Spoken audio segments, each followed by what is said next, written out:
দিল্লীত বোমা বিস্ফোৰণৰ ঘটনা ই গৰিহণাযোগ্য আৰু ইতিমধ্যে আপোনালোকে গম পাইছে যে যোৱা দুটা দিনত এক বিশেষ ব্যক্তিৰ হাতৰ পৰা ডক্টৰ বা তেওঁলোকৰ হাতৰ পৰা বহুত বেছি বিস্ফোৰক সামগ্ৰীও পুলিচ আৰু চোৰাংচোৱাই জব্দ কৰিছে।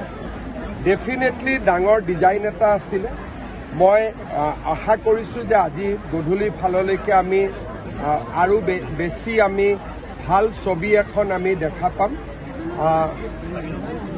সকলো জনগণ একত্ৰিত হ'ব লাগিব, দেশত যাতে সন্ত্ৰাসবাদে আকৌ মূৰ দাঙি উঠিব নোৱাৰে।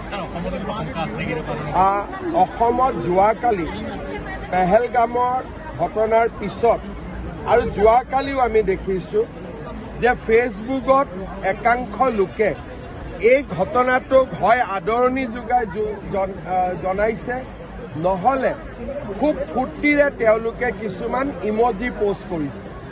তাৰমানে এইসকল ব্যক্তিয়ে সন্ত্ৰাসবাদক সমৰ্থন কৰে। এইসকল ব্যক্তিৰ আমি বেকগ্ৰাউণ্ড চেকিং কৰি আছোঁ যোৱাকালি ৰাতিৰ পৰা, আৰু প্ৰয়োজন হ'লে কিছু ব্যক্তিক আমি এৰেষ্টো কৰিম।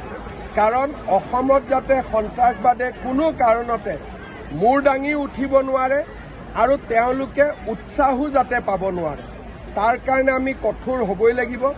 যোৱাকালিৰ পৰা আমি লক্ষ্য কৰিছোঁ যে এছাম লোকে বিৰাট ফূৰ্তি পাইছে, আৰু যদি সন্ত্ৰাসবাদ আক্ৰমণত মানুহ মৃত্যুৰ পিছত কোনোবাই যদি ফূৰ্তি পাব পাৰে, তাৰমানে তেওঁলোকেও সন্ত্ৰাসবাদক প্ৰত্যক্ষ বা পৰোক্ষভাৱে সমৰ্থন কৰে।